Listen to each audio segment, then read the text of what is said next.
Good morning. Good morning, everyone. It's good to see you all here.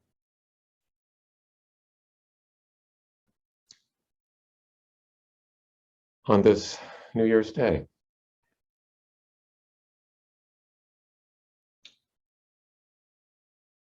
So I thought we would start the new year with a story. And this is a story about Layman Pang. Layman Pang lived in the 8th century. He was a Zen, a Buddhist lay practitioner, about which there are a number of stories. He was very dedicated in his study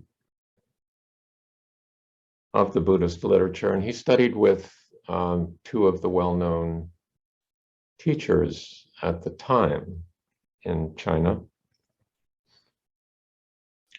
Master Shuto and Master Mazu.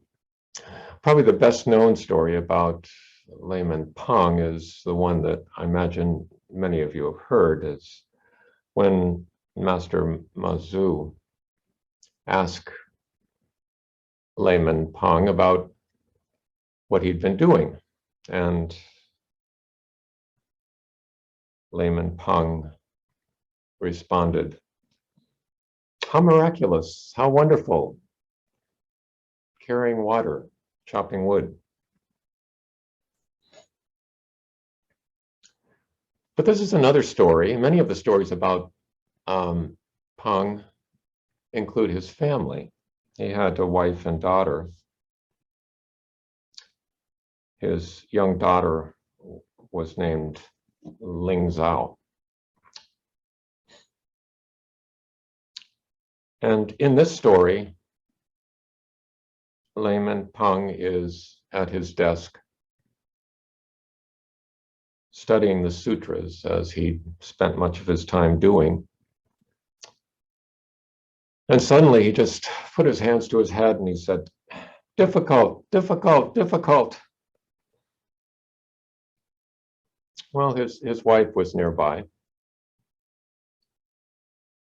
listening to this as he was saying, "Difficult, difficult, difficult." It's like carrying 10 bushels of sesame seed to store at the top of a tree. And his wife said, "Easy, easy, easy."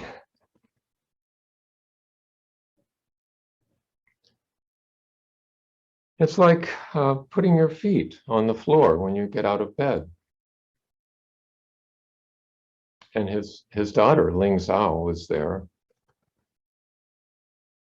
And she said, "Neither difficult nor easy." It's like the teachings of the ancestors shining on the tips of 1,000 grasses.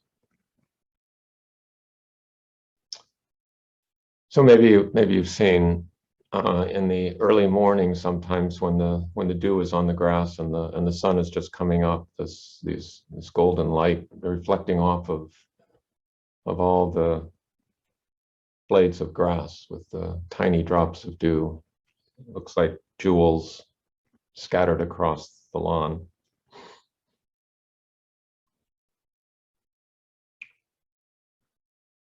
So at that moment, to Layman Pang, it seemed like I don't know what he was referring to. We'll discuss that. But whatever it was very difficult. It's like trying to carry 10 bushels of sesame seed up a tree and store it there. Sort of an impossible task to successfully carry the bushels without spilling the seed. And once you get to the top of the tree, where do you put it? Where is it going to be secure? But his wife talks about a very natural sort of action, which is setting your feet on the floor when you get out of bed, something you don't even think about. Your feet are just so perfectly made for doing that, just that,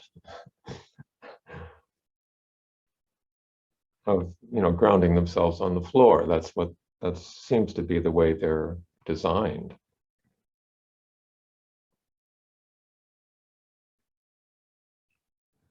And his daughter talks about something that really doesn't involve any action at all. It's just perception, just perceiving.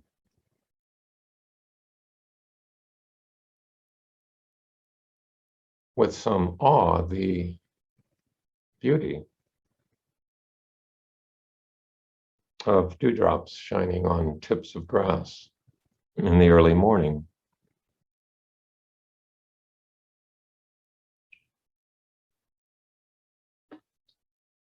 So his daughter in this story, as in some of the other stories, has the last word.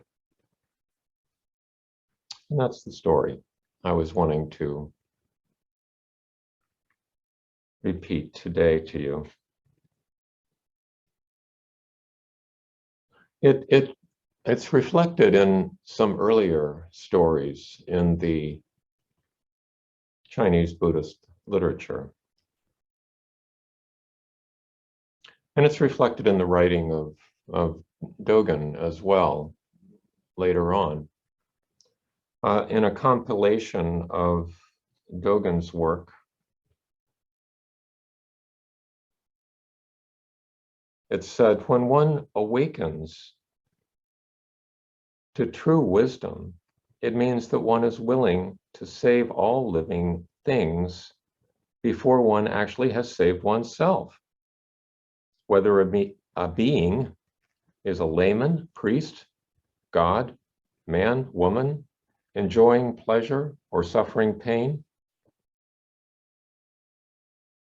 he should awaken this desire as quickly as possible.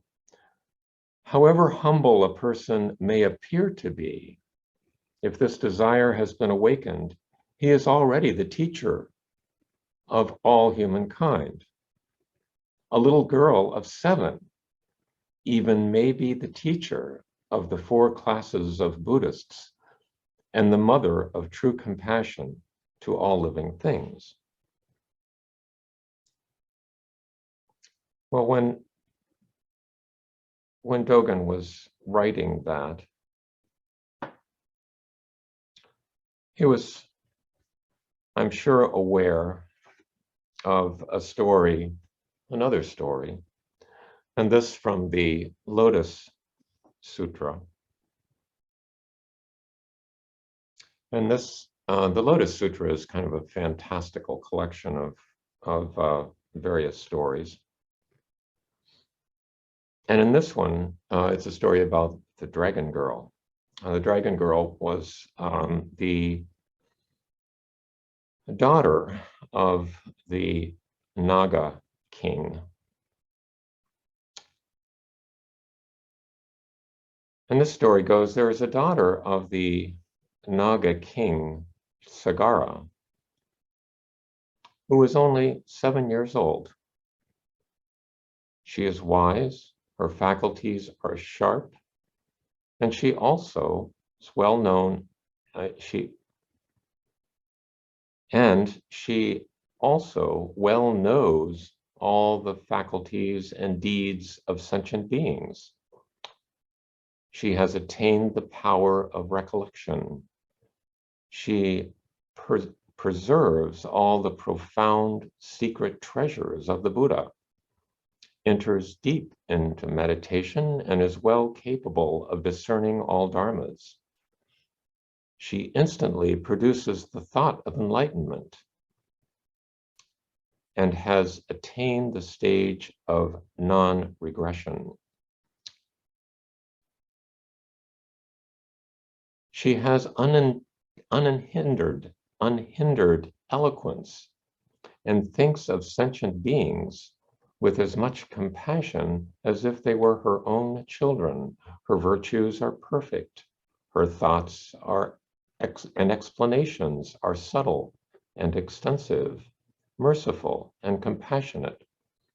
She has a harmonious mind and has attained enlightenment. Actually, the Bodhisattva Manjushri was describing this daughter of the Naga king, whose name was Lang Nu. However, as the story goes, Shariputra, hearing about this, questions it because he doesn't think, first of all, one so young, and second of all, one so female could possibly have this degree of attainment.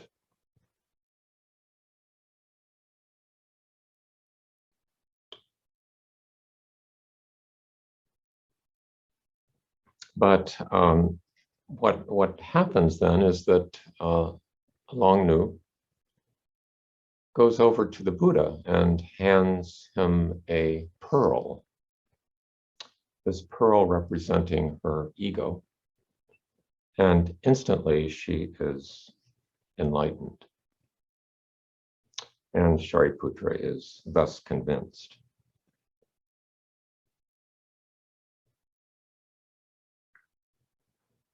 So I think these stories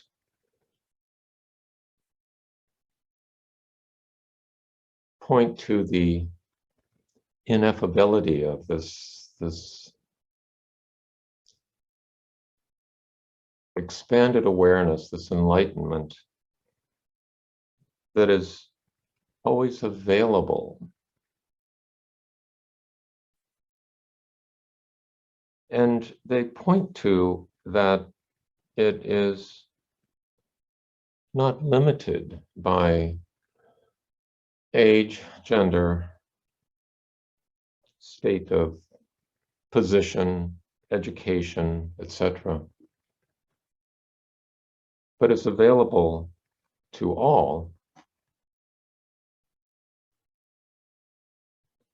And in the original story from Layman Pang, it's not so much about exerting oneself and trying to achieve the impossible,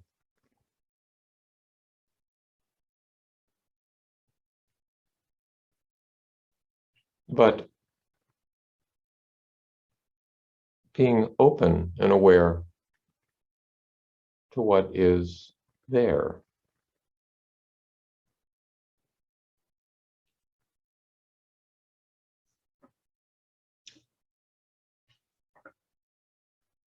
So I think there are things to think about in this story of Layman Pang. First of all, what is it that is so difficult for him at that moment? I mean, we all have difficulties. Difficulties are universal. But in this moment, what was Layman Pang's difficulty? Was it the sutra? Was it trying to understand the meaning of the sutra? Was it life? Was it applying the teachings of the sutra to life?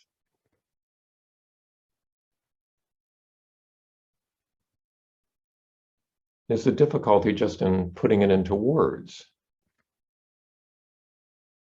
What's so difficult? Where does the difficulty arise?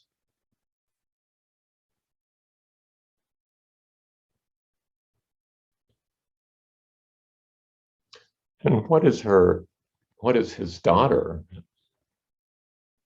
Ling Sao, trying to teach us about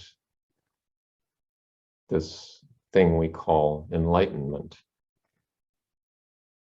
or full appreciation, full acceptance?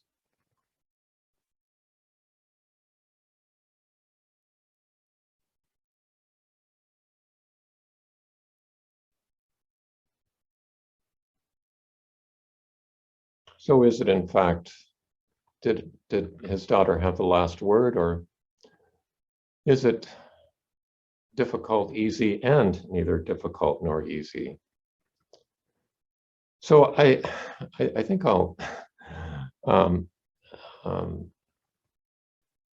leave you to puzzle over those things for a few moments, and we'll stop here and